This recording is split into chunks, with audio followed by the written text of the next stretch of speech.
Como assim? Contraceptivo para jovens de 10 anos? O governo liberou? O que está acontecendo no Brasil? Sim, o contraceptivo. O chip. Não, não é esse chip. Esse chip. Você acredita que ele pode ser usado por jovens com disponibilidade de 10 anos? Sim, jovens, segundo o governo do Brasil, de 10 anos. Crianças, juniores, pré-adolescentes, de 10 a 19 anos. A questão é, em algumas cidades, como Fortaleza e geralmente no Nordeste do Brasil, estão exigindo a autorização dos pais para menores de 14 anos. Sim, o implante contraceptivo, o chip, pode ser usado por adolescentes com disponibilidade, sendo ampliada no SUS para jovens de 10 adolescentes, crianças de 10 a 19 anos. E em algumas cidades, como Fortaleza, geralmente estão exigindo autorização dos pais para menores de 14 anos.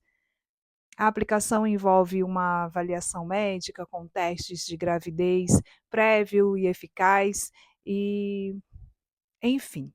Mais uma lembrança: não protege da IST. Vem comigo que eu quero apresentar para você 8 questões sobre o chip para jovens de 10 a 19 anos no SUS no Brasil.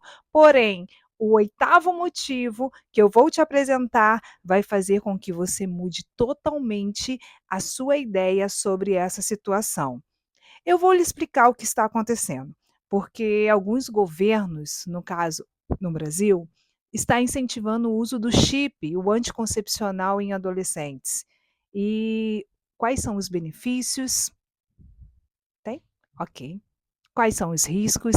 E também a preocupação moral, sobre qual a preocupação emocional, a abstinência, eu vou te explicar o que está acontecendo, porque alguns governos, no caso o Brasil, estão incentivando o uso de chip de anticoncepcional em adolescentes, como ele funciona, quais são os possíveis benefícios e riscos, e também vou responder a sua preocupação moral, ética, sobre incentivar esse método e por que está sendo promovido essa abstinência, essa reflexão sobre relacionamentos íntimos para jovens de 10 a 19 anos. Olá, meus amores, eu sou a Alessandra Braga, sou sexóloga educacional e hoje nós vamos falar sobre um assunto que está gerando muitas dúvidas nos pais, educadores e até mesmo nos adolescentes.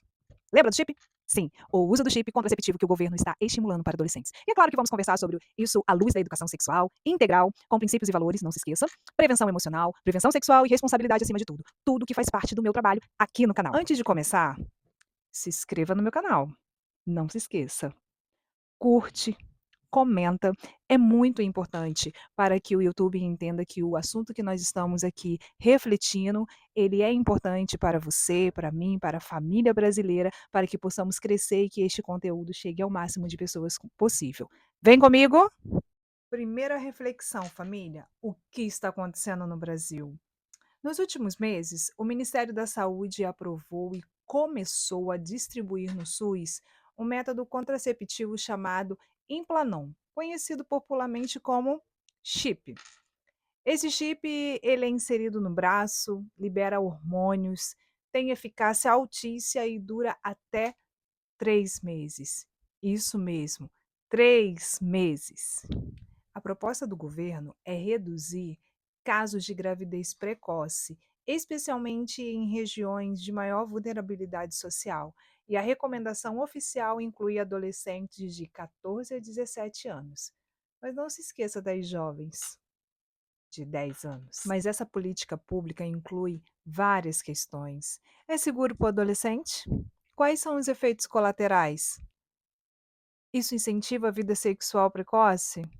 E onde entram os valores, os princípios, a educação sexual verdadeira? É isso que vamos esclarecer com profundidade aqui. Vamos lá? Segunda reflexão: como o chip funciona? O chip ele não é mágico. Ele é um anticoncepcional hormonal altamente eficaz. Ele age impedindo a ovulação, espessando o muco cervical e alterando o endométrio, ou seja, dificultando a gravidez em vários níveis. É verdade, ele não protege contra IST, ele não substitui educação sexual e ele não resolve vulnerabilidades emocionais. Terceira reflexão: quais são os benefícios do ponto de vista médico? Por que o governo quer oferecer?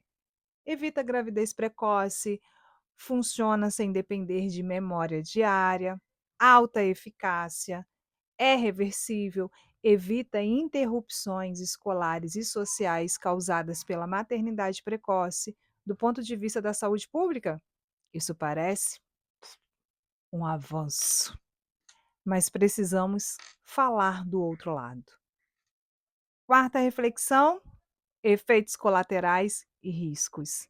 Alguns adolescentes relatam sangramento irregulares, alterações emocionais e do humor, aumento de acne, dor de cabeça, ganho de peso, ausência da menstruação, desconforto no lugar da inserção. E é aqui que entra a parte mais importante. Família, o corpo do adolescente ainda está em desenvolvimento hormonal. Qualquer interferência precisa ser acompanhada por profissionais e compreendida pela família. Quinta reflexão: a questão ética e educacional. Agora vamos ao coração desse vídeo. Você deve estar se perguntando: isso incentiva a vida sexual precoce? Estamos trocando educação por hormônios? Onde fica o diálogo sobre maturidade, propósito e responsabilidade? E é aqui que entra a minha visão como sexóloga educacional com princípios e valores cristãos. Um contraceptivo, ele nunca deveria substituir a educação emocional, sexual e relacional. Métodos não ensinam limites, hormônios não ensinam propósito, proteção não é sinônimo de autorização moral. A sexualidade é muito mais do que biologia, é identidade, é valor pessoal, é construção emocional, é propósito, é autocontrole, é consciência, é responsabilidade, é maturidade relacional. Quando o governo distribui um método contraceptivo sem um programa paralelo de educação sexual responsável, cria-se um vazio ético. O adolescente pode interpretar: se estão me dando isso, é porque posso começar a vida sexual. A jovem de 10 anos, lembra? Mas a verdade é que a sexualidade não começa no corpo, começa na mente e no coração, começa na sua identidade. Quando eu falo de sexualidade, o que vem à sua mente? Qual é a verdade sobre sexualidade para você? A verdade é que nenhum chip substitui autoconhecimento, reflexão, propósito, limites, cuidado, identidade e valor próprio. Sexta reflexão: prevenção emocional. A prevenção emocional, ela vem bem antes da prevenção sexual, porque um adolescente inicia a vida sexual tão cedo, muitas vezes por falta de pertencimento, carência, pressão do grupo, vazio emocional, ausência de diálogo na família, baixa autoestima, curiosidade sem orientações e busca por validação. A verdade é que ele quer preencher um vazio. O sexo abraça, o sexo acolhe, o sexo valida. Por isso, antes de falarmos sobre o chip, precisamos falar sobre inteligência emocional, percepção dos riscos, autoconceito, autonomia responsável e autoestima. Sétima reflexão: prevenção sexual. Prevenção sexual não é só anticoncepcional, inclui limites e valores, inclui limites claros, noção de consentimento, respeito ao corpo. A sexualidade foi criada para conexão profunda. Relações íntimas têm impacto emocional, psicológico e espiritual. A adolescência é fase de formação, não é de consumo de vínculos. A prudência é um valor protetor. O autocontrole é uma fortaleza. A intimidade não pode ser banalizada. Eu não estou aqui para dizer o que o governo tem ou não tem que fazer, o que deve fazer. Estou aqui para dizer que nenhum método contraceptivo substitui a educação baseada em princípios e valores. Família, pensar é perigoso, não é não? Precisamos ensinar nossos adolescentes não apenas prevenir uma gravidez, mas cuidar do próprio coração, a refletir o que levou a essa ação de primeiro entregar o coração, de se envolver. É um momento para isso? Tem necessidade? O que você acha sobre esse assunto? Comenta. Eu quero saber o que você pensa, família. Se inscreve no canal, curte, envia para o máximo de pessoas, o máximo de famílias para conscientizar e para conversarmos de forma saudável, de forma ética, de forma respeitosa, principalmente de forma que iremos acolher os nossos adolescentes, que iremos proteger nossos jovens de 10 a 19 anos. Vem comigo. Eu sou Alessandra Braga, sexóloga educacional, e estou aqui para te ajudar a caminhar com conhecimento, propósito e responsabilidade. Até o próximo vídeo, família. Beijo no coração.